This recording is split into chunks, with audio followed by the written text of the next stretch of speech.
जेब्ला आं गेमस्रिजों मोजां मोनलायबाय दंमोन बै समावबो गेमस्रिया पुर्निमा बङाइगावआव थाङोब्लाबो पुर्निमा आब'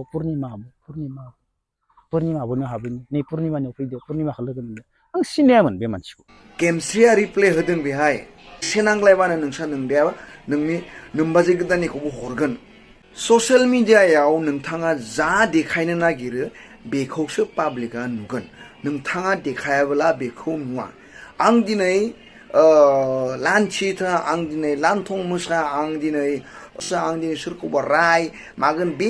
आंनि पेजाव आंनि इउटिउब चेनेलाव जायखिजाया ससियेल मिडिया प्लेटफर्माव दालिबासो नोंथांमोना नुनो मोनगोन आं सानो दिनै फंबाय नोंहा जोबोद मोजां दिन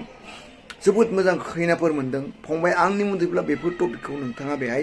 दोनथ'नांसिगौ दोनथ'नानै नोंथाङा गावनि लाइफखौ एसे इन्जय खालाम एसे स्पेस हो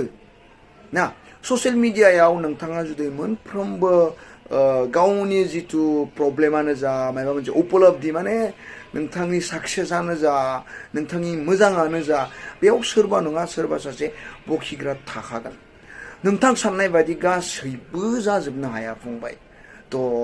आइ थिंक इगनर देम नोंथाङा इगनरबो खालामनो रोंनांगोन खायसे बाथ्राखौ आं दिनै ससियेल मिडियायाव मोनसे मेसेज भाइरेल जानाय नुदों सोरबा मानसिया ससियेल मिडियायाव गेमस्रिखौ मेसेज खालामदो गेमस्रिनि पेजाव थांनानै मेसेज खालामदो क्रमाव दाबो नुयो नामा आब' नोंनिखौ गेमस्रिया रिप्ले होदों बेहाय नोंसा नोंदा मोजाङानो भाइरेल खालामदोंमोन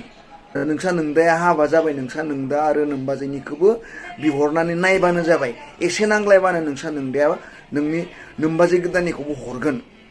थिग बिदि रिप्लाइ होदो थ' बाथ्राफोरा बुंनो थाङोब्ला गोबां माने गोलाव जालाङो आरो कन्ट्रभार्सियेल टाइपनि बाथ्रा बेफोरो मिथिबायना फंबाय थ' आंनि मथेब्ला नोंथाङा दोनथ'नांगौ फंबाय नोंथाङा आगोलनिफ्राय जाबायदि कन्टेन्ट बानायोमोन बेफोरखौ बानाय नोंखौ जुदि 100 मानसिया मोजां मोनोब्ला सानै मानसि बा साथाम मानसि गाज्रि मोनग्राया थाखाथारगोन फंबाय बेहाय नोंखौ नेगेटिभ कमेन्ट खालामखागोन सोरबा कन्टेन्टनि थाखायबो सोरबा भिउसनि थाखायबो सोरबा गाज्रि मोनथारनानैबो मायबा नङा मायबा मोनसे भिडिअ बानायगोन फंबाया एसेबां समझदार एसेबां साननो गोरों एसेबां माने मेचरखा थ' आंनि मथेब्ला दोनथ'नाया गाहाम फंबाय मोनथिबाय दोनथ'नानै इन्जय योर लाइफ आरो मोजाङै दा खैनाफोर गोदानजों टाइम स्पेन्ड खालाम गिदिं बेराय जा लों था ब्लग बानाय मोजां